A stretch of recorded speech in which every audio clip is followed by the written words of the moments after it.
राधे दोस्तों, मेरा नाम चेतना है। आज मैं आपको कार्तिक शुक्ल प्रबोधिनी एकादशी के बारे में बताने जा रही हूँ।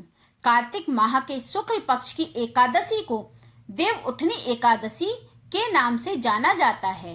वैदिक पंचांग के अनुसार इस साल कार्तिक मास शुक्ल पक्ष की एकादशी की शुरुआत 11 नवंबर 2024 की शाम 6:46 पर होगी।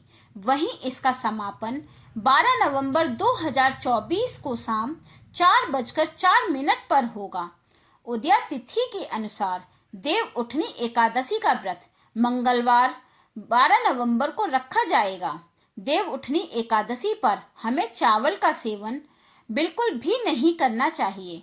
मान्यता है इस दिन चावल का सेवन करने से दोष लगता है और इस दिन तुलसी की पत्तियों का भोग भगवान श्री हरि को अवश्य लगाना चाहिए, क्योंकि तुलसी की पत्तियां भगवान श्री हरि को बेहद प्रिय होती हैं, जिसके बिना भगवान का भोग पूरा नहीं होता।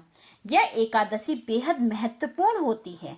माना जाता है कि इस दिन भगवान विष्णु 4 माह तक सोने के बाद जागते हैं। इन 4 महीनों में भगवान विष्णु के सोने या कहा जाए कि देव शयन के कारण सभी मांगलिक कार्य वर्जित होते हैं। भगवान विष्णु के पुनः जागने के बाद ही सभी मांगलिक कार्य संपन्न हो पाते हैं। देव जागरण या उत्थान होने के कारण इसको देवोत्थान एकादशी या देव प्रबोधिनी एकादशी भी कहा जाता है। इस दिन उपवास रखने और कथा सुनने का विशेष महत्व है। तो आइए सुनते हैं देव प्रबोधिनी या देव उठनी एकादशी की व्रत कथा। भगवान कृष्ण बोले, हे युधिष्ठिर, कार्तिक मास के शुक्ल पक्ष की एकादशी का नाम प्रबोधिनी है। इसमें भगवान विष्णु जागते हैं, इस कारण इसका नाम देवोत्थाना भी कहा गया है। इसके महात्म्य की कथा ब्रह्मा जी ने नारद ऋषि से कही थी, जिसके हृदय में प्रबोधिनी एकादशी का व्रत करने की इच्छा उत्पन्न होती है, उसके 100 जन्म के पाप भस्म हो जाते हैं और जो व्रत को विधि पूर्वक करता है उसके अनंत जन्म के पाप नष्ट हो जाते हैं। भगवान की प्रसन्नता का मुख्य साधन है प्रबोधिनी एकादशी।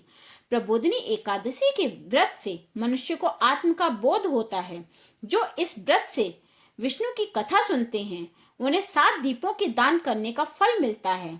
जो कथावाचक की पूजा करते हैं वे उत्तम लोकों को प्राप्त करते हैं। कार्तिक मास में जो तुलसी द्वारा भगवान का पूजन करता है उसके 10,000 जन्म के पाप नष्ट हो जाते हैं। जो पुरुष कार्तिक में वृंदा का दर्शन करते हैं वे 1000 युग एक बैकुंठ में निवास करते हैं।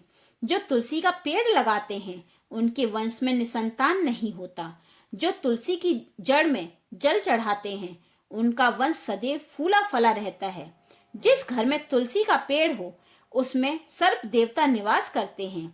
यमराज के दूत वहां स्वप्न में भी नहीं विचरते। जो पुरुष तुलसी वृक्ष के पास श्रद्धा से दीप जलाते हैं उनके हृदय में दिव्य चक्षु का प्रकाश होता है।